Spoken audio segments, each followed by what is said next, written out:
তো চলে আসলাম আবারও তোমাদের জন্য আবারও একটি অসাধারণ একটি ড্রামা নিয়ে। তো আজকে আমি তোমাদের জন্য একটি অসাধারণ একটি Chinese school love story drama explain করতে চলেছি। তো এই ড্রামাটির সম্পর্কে আমি তোমাদেরকে ইন্ট্রোতে বেশি কিছু বলবো না, বাস এটুকু আমি বলবো যে ড্রামাটি তোমরা আমার সঙ্গে প্রথম থেকে শেষ অবধি দেখতে থাকো। আমার অন্যান্য ড্রামার এক্সপ্লেনগুলোর মতন এই ড্রামাটার এক্সপ্লেনও তোমাদের অনেক ভালো লাগবে আমি আশা করি। ড্রামার শুরুতে আমরা জি নামে একটি মেয়েকে আমরা দেখতে পাই। জির আজ এক্সাম ছিল, তার সাথে লাকি ব্রেসলেটটি পরে সে পরীক্ষা দেওয়ার উদ্দেশ্যে সে বেরোয়। এরপরে সে যখন বাসে ওঠে তখন সে বাইরে একটি ছেলেকে দেখতে পায়, আর এই ছেলেটির নাম ছিল জিং। সে জিংকে খুবই পছন্দ করত এবং তারা দুজন একই স্কুলে পড়তো। কিন্তু সে সবসময় মনে করতো যে জিং সে যেহেতু ভালো স্টুডেন্ট তা সে তাকে পাত্তা দেয় না। সে যখন এই সমস্ত কিছু ভাবছিল তখন বাস ড্রাইভার তাকে বাস থেকে নামতে বলে, কারণ বাসটা খারাপ হয়ে গেছে। সে যখন বাস থেকে নামতে যায় তখন জিংয়ের সাথে তার ছোটখাটো একটা অ্যাক্সিডেন্ট হয়ে যায় এবং তার লাকি ব্রেসলেটটা ছিঁড়ে জিংয়ের কাছে চলে যায়। এরপরে সে যখন স্কুলে পরীক্ষা দিতে আসে তখন তার খুবই দেরি হয়ে যায়। এর ফলে সে ঠিক করে সে পরীক্ষাও দিতে পারে না। এর ফলে তার রেজাল্টটা অনেক খারাপ হয়।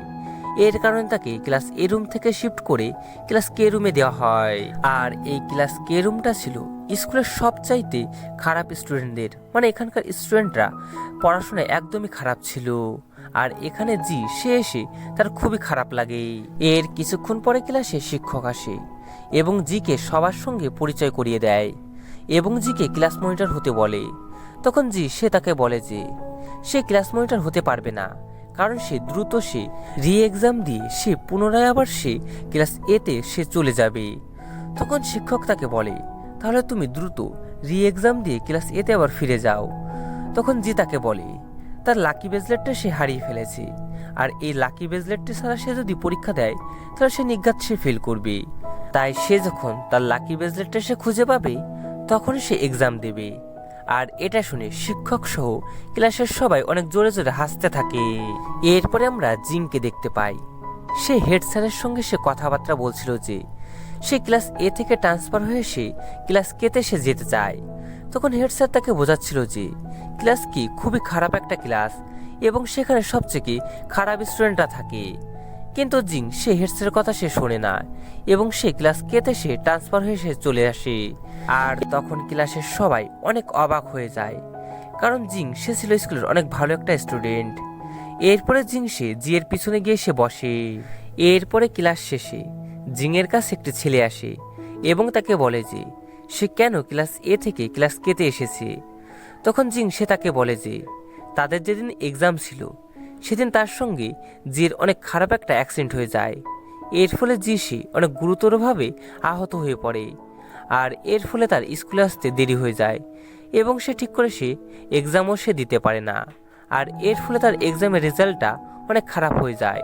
আর এটা সে যখন জানতে পারে তখন তার খুবই খারাপ লাগে যে তার জন্য এর এক্সামটা খারাপ হয়েছে।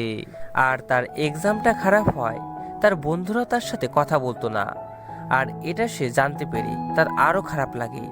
তাই সে এই ক্লাসে এসছে। এরপরে টিফিন টাইমে সে জিয়ের কাছে এসে বসে এবং তারা দুজন একসঙ্গে লাঞ্চ করে। এরপরে রাতের বেলা সে তার সেই ব্রেসলেটটি খোঁজার জন্য সেইখানে চলে আসে যেখানে তার জিংয়ের সঙ্গে তার অ্যাক্সিডেন্ট হয়েছিল। সেখানে সে তার ব্রেসলেটটি সে খুঁজতে থাকে, কিন্তু সে তার ব্রেসলেটটি কোথাও পায় না। অপরদিকে আমরা জিংকে দেখতে পাই। সে যখন বই পড়ছিল তখন সে তার ব্যাগে জিয়ের সেই লাকি ব্রেসলেটটি সে দেখতে পায় এবং সে ভাবতে থাকে যে তার কাছে এই ব্রেসলেটটি কি করে আসলো। এর পরের দিন সে স্কুলে এসে দেখে যে তার বান্ধবী জায়া সে ক্লাস এ থেকে ক্লাস কেতে ট্রান্সফার হয়ে এসছে। এটা দেখে সে খুবই খুশি হয় এবং তাকে বলে যে তুমি ক্লাস এ থেকে ক্লাস কেতে কেন এসছো, এই ক্লাসটা তো খুবই বাজে একটা ক্লাস। তখন জায়া তাকে বলে এই ক্লাসটা যেমনই হোক এই ক্লাসে তো জিং তো আছে। আসলে জায়া মনে মনে জিংকে সে অনেক বেশি পছন্দ করত। এরপরে ক্লাসে টিচার আসে এবং সে সবাইকে বলে যে কিছুদিন পরে স্কুলে একটি স্পোর্টস অনুষ্ঠিত হবে এবং সমস্ত ক্লাস থেকে একজন করে ক্যাপ্টেন সিলেক্ট করা হচ্ছে। আর এই ক্লাস থেকে ক্যাপ্টেন হিসেবে কে সিলেক্ট করা হলো। তাই কে তার টিম সিলেক্ট করতে বলে। সে যখন তার টিম সিলেক্ট করতে আসে তখন তার কথায় কেউ পাত্তাই দেয় না এবং সবাই হাসাহাসি করে। আর এই জিনিসটা দেখে জির খুবই খারাপ লাগে। তাই সে খুবই কষ্ট পেয়ে সে ক্লাস থেকে বেরিয়ে যায়। আর তার পিছন পিছন জিংও তার কাছে চলে আসে তাকে বোঝানোর জন্য। কিন্তু জি সে কোনো কিছুই বুঝতে চায় না এবং সে সোজাসুজি সে প্রিন্সিপালের রুমে সে চলে আসে এবং সেখানে গিয়ে সে প্রিন্সিপালকে বলে যে সে দ্রুত সে রি এক্সাম দিয়ে সে ক্লাস কে থেকে সে ক্লাস এতে আবার পুনরায় ফিরে আসতে চায়।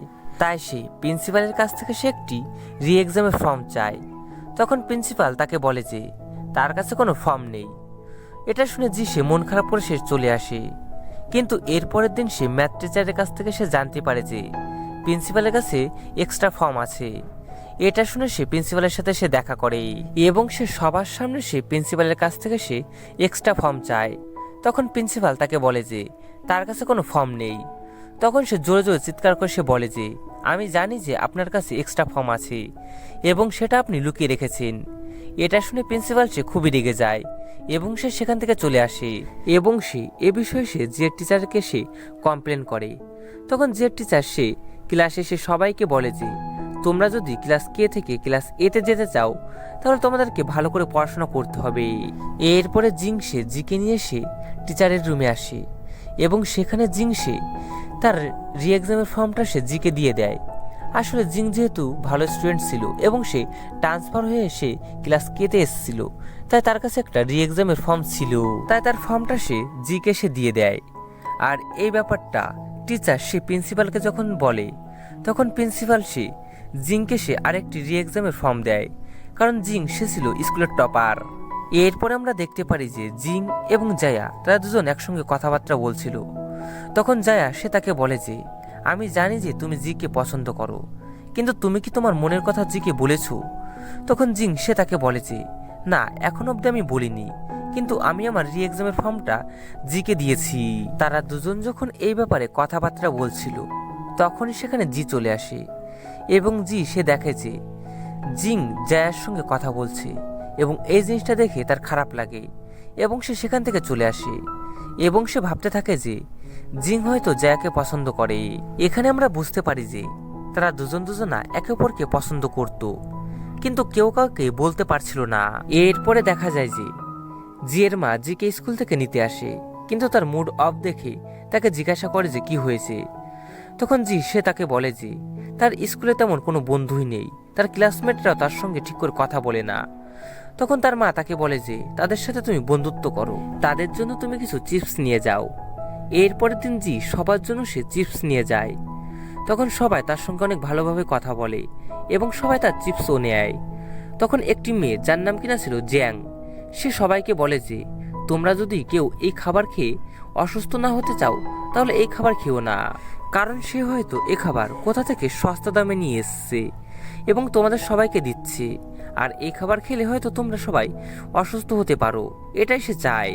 এটা শুনে সবাই তার চিপস রেখে দেয় এবং সবাই সেখান থেকে চলে যায়। আর এই জিনিসটা দেখে জিয়ের খুবই খারাপ লাগে। এরপরে টিফিন ব্রেকে জায়া সে জিকে বলে যে ওই মেয়েটি মানে জ্যাংয়ের সাথে কি তোমার কোনো শত্রুতা আছে? তখন জি সে তাকে বলে যে না, তার সাথে তো আমার কোনো শত্রুতা নেই, কিন্তু সে আমাকে কিছু একটা কারণের জন্য হয়তো ভুল বোঝে, কিন্তু সেটা কিসের জন্য সেটা আমি জানি না। এরপরে জায়া সে জিংয়ের কাছে আসে এবং তাকে বলে যে জ্যাং এবং জির মধ্যে কি একটা ভুল বোঝাবুঝি চলছে, তুমি কি এই ব্যাপারে কিছু একটা জানো? তখন সে তাকে বলে যে না, এই ব্যাপারে তো আমি কিছু জানি না। তখন একটি মেয়ে যে কিনা ছিল জ্যাংয়ের বান্ধবী, সে এসে বলে যে তাদেরকে জ্যাং সে একটি ছেলেকে খুবই পছন্দ করত, আর সেই ছেলেটা জিয়ের সাথে অনেক ঘোরাঘুরি করত, আর এর কারণে জ্যাংকে সেই ছেলেটা পাত্তা দিত না, আর এই কারণেই হয়তো জ্যাং জিকে তার শত্রু মনে করে। আর এই এপিসোডটা এখানেই শেষ হয়ে যায়। তো এরপরে আরো অনেকগুলো এপিসোড আছে, সেই এপিসোডগুলো যদি তোমরা দেখতে চাও তাহলে তবেই আমি এর পরের এপিসোডগুলো এক্সপ্লেন করব। তো আজকের জন্য এটুকুই, দেখা হচ্ছে নেক্সট ভিডিওতে।